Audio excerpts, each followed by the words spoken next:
اور وہ وقت یاد کرنے کے قابل ہے جب تمہارے پروردگار نے فرشتوں سے فرمایا کہ میں زمین میں اپنا نائب بنانے والا ہوں۔ انہوں نے کہا کیا تو اس میں ایسے شخص کو نائب بنانا چاہتا ہے جو خرابیاں کرے اور کچھ تو خون کرتا پھرے؟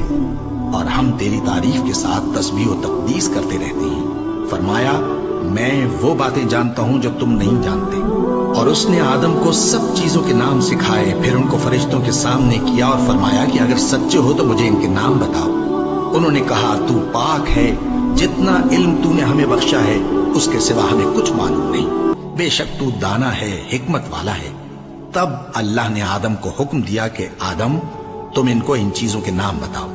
سو جب انہوں نے ان کو ان کے نام بتائے تو فرشتوں سے فرمایا کیا میں نے تم سے نہیں کہا تھا کہ میں آسمانوں اور زمین کی سب پوشیدہ باتیں جانتا ہوں، اور جو تم ظاہر کرتے ہو اور جو پوشیدہ کرتے ہو سب مجھ کو معلوم ہے۔